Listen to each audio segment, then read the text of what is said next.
بسم اللہ الرحمن الرحیم۔ السلام علیکم۔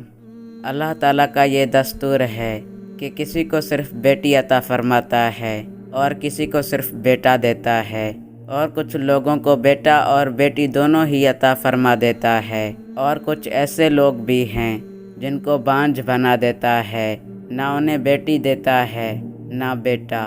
اور یہ دستور خداوندی صرف عالم انسانوں ہی تک محدود نہیں، بلکہ اس نے اپنے خاص و مخصوص بندوں یعنی حضرات انبیاء علیہ السلام کو بھی اس بارے میں چاروں طرح کا بنایا ہے۔ چنانچہ حضرت لوط اور حضرت شعیب علیہ السلام کی طرف بیٹیاں ہی تھیں، کوئی بیٹا نہیں تھا، اور حضرت ابراہیم علیہ السلام کے صرف بیٹے ہی بیٹے تھے، کوئی بیٹی ہی نہیں۔ اور حضور خاتم النبیین صلی اللہ علیہ وسلم کو اللہ تعالیٰ نے 4 بیٹے اور 4 بیٹیاں عطا فرمائی، اور حضرت عیسیٰ اور حضرت یحییٰ علیہ السلام کی کوئی اولاد نہیں ہوئی۔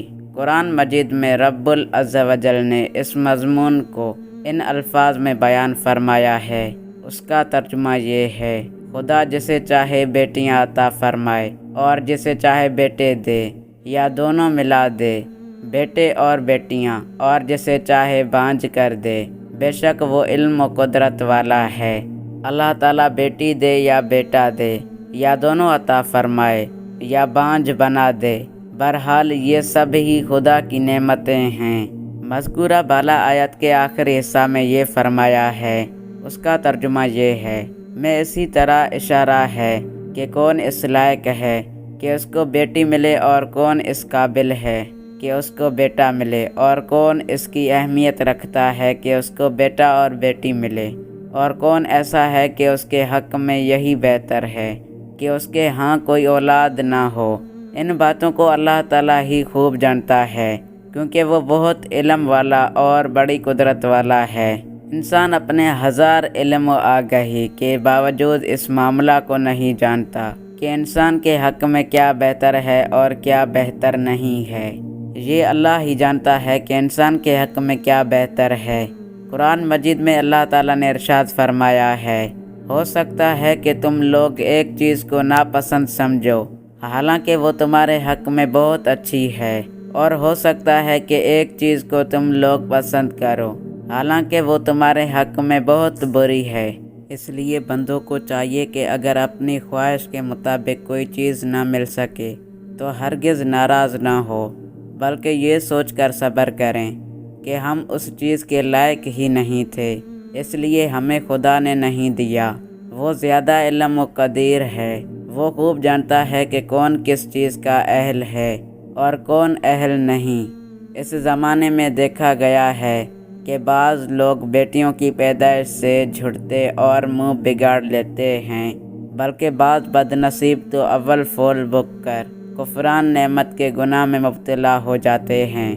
واضح رہے کہ بیٹیوں کی پیدائش پر منہ بگاڑ کر ناراض ہو جانا یہ زمانہ جاہلیت کے کفار کا منحوس طریقہ ہے۔ چنانچہ اللہ تعالیٰ کا ارشاد ہے: بیٹی کی پیدائش کو منحوس جاننا۔ اس کا ترجمہ یہ ہے: اور جب ان کافروں میں سے کسی کو بیٹی پیدا ہونے کی خوشخبری دی جاتی ہے اور وہ غصہ میں گھٹتا کر لوگوں سے چھپتا پھرتا ہے اس بشارت کی برائی سے کہ اس کو ذلت کے ساتھ رکھے گا یا مٹی میں دبا دے گا، ارے بہت ہی برا یہ حکم لگاتے ہیں۔ خوب سمجھ لو کہ مسلمانوں کا اسلامی طریقہ یہ ہے کہ بیٹیوں کی پیدائش پر بھی خوش ہو کر اللہ تعالیٰ کی اس نعمت کا شکر ادا کریں، اور مند درجہ ذیل حدیثوں کی بشارت پر ایمان رکھ کر سعادت دارین کی کرامتوں سے سرفراز ہوں۔ حضور صلی اللہ علیہ وسلم نے مند درجہ ذیل حدیثیں ارشاد فرمائی ہیں: عورت کے لیے یہ بہت ہی مبارک ہے کہ اس کی پہلی اولاد لڑکی ہو۔ جس شخص کو کچھ بیٹیاں ملیں اور وہ ان کے ساتھ نیک سلوک کرے، یہاں تک کہ کفوں میں ان کی شادی کر دے، تو وہ بیٹیاں اس کے لیے جہنم سے آڑ بن جائیں گی۔ حضور صلی اللہ علیہ وسلم نے فرمایا: تم لوگ بیٹیوں کو برامت سمجھو، اس لیے کہ میں بھی چند بیٹیوں کا باپ ہوں۔ جب کوئی لڑکی پیدا ہوتی ہے تو اللہ تعالیٰ فرماتا ہے کہ اے لڑکی، میں تیرے باپ کی مدد کروں گا۔